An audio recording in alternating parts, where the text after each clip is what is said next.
Hello everybody. I am making this video because I again feel convicted to. You may have noticed things, especially political and racial, in this country are not doing very good. I was recently watching an episode of Last Week Tonight with John Oliver. Don't ask me why I torture myself. But they played a clip of Jacob Blake's sister, who rather matter-of-factly said that she hasn't cried not once over what happened. That she's just so sick and tired of cops killing people who look like her. Now let me go ahead and say what I have said in my videos about the Jacob Blake case. To shoot somebody in the back 7 times is surely excessive force, and I do believe that the police officers should face charges, because in my book, shooting somebody in the back is already a no-no. Shooting somebody in the back 7 times is most certainly a no-no. But the old saying goes, 2 wrongs do not make a right. Not 2 wrongs don't make a right, therefore let me side with 1 wrong. I do believe that Jacob Blake did something incredibly stupid. And my very first thought upon hearing his sister say that she hasn't cried for her brother once is pretty much good, because he certainly didn't cry for you. Nor did he cry for the kids who were right in the back of the car when what happened happened. You can ask anybody who knows me. Your good buddy Trey has been arrested. Maybe even more times than Jacob Blake has. I was a very unruly child. And yet, when the police showed up, I went ahead and I cooperated, because my siblings and my family were there. And I would never want them to have to see anything unpleasant. I spared them the fate that Jacob Blake did not spare his family. Now let me go ahead and move on to the second part of what I wanted to say. I have recently uploaded 2 videos that I hold very dear to me. One is Schoolhouse Rock. The other is from a little-known American film called An American Tale, Fievel Goes West. Actually, no, this is the first one that came out before that. In Nazi Germany, there was an African-American boy. Now, surprisingly, being African-American in Hitler's Germany would not get you executed. Actually, you could still live. You would just be incredibly discriminated against and segregated. This young African-American boy, his mother never told him about what the Nazis were doing or what they stood for. One day he came home wearing a swastika, and his mother took it off him, telling her child that they do not agree with what the Nazis stand for, but nothing more besides that. Why do you suppose this woman chose not to tell her son about the evil things that the Nazis had done? She gives the excuse because she wanted her son to live a normal childhood.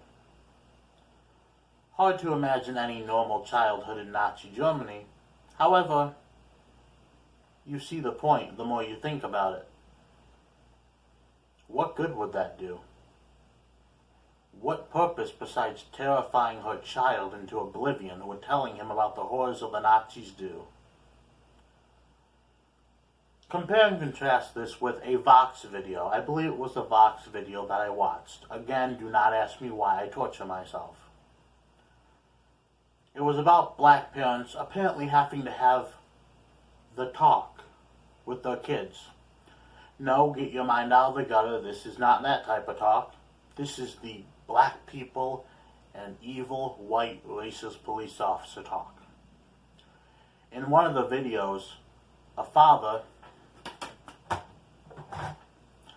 A father, a black man of course, tells his daughter about a time when the police officers assaulted him viciously. The daughter begins to cry. My very first thought was, what are you doing besides scarring your child? Why are you telling your kid this? Because just like the mother of that African American boy in Hitler's Germany, it truly serves no other purpose. Now, if you are a minority watching this video, you're black, you're Hispanic, you're Asian, you're Jewish, you're Middle Eastern, you're somewhere in between there. I want to tell you something, and this is something that perhaps I will be the only one to tell you. You have probably been told that the deck is stacked against you. There's an evil cabal of racist white people. They are working to keep you down. You can't succeed. America is built on racism. Racism is built into all its institutions. You can't succeed. The American dream doesn't exist for you. Well, I'm here to tell you that that is wrong. The American dream does exist for you. The deck is not stacked against you. The game is not rigged. And if you want to see what horrifying conclusions that belief will lead you to, take a look what has happened at the autonomous zone. No, not the one from last year, the one that has just recently been put up in George Floyd Square. Unspeakable things happen in that zone that make the purge look like a stroll through the park. And I don't blame these people because I think they have been hypnotized, brainwashed by the media to believe that they are doomed. They are living in a country where they cannot succeed. They are going to be kept down. They are doing exactly what I would be doing if I was to believe that. But my mother, unlike that girl, my parents told me a very different story. When I was young, I didn't have my dad. But my mother told me, Trey, you can do anything you put your mind to.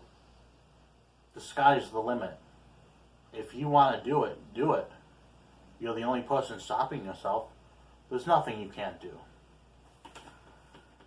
And I took those words to heart. This is my room, where I live. It's not an apartment, it's a room. I live in a hole in the wall, I'll often say as a joke. But you know what? Last year, I lived in a homeless shelter.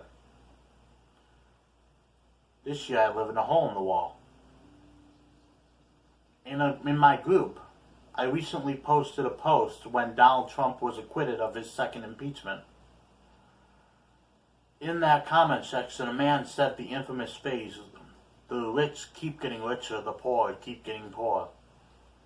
But I am living proof that that is not true.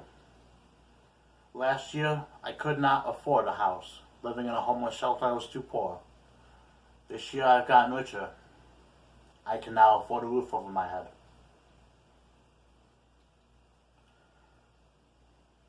Whether or not the rich keep getting richer or the poor keep getting poorer is largely in part to what you do.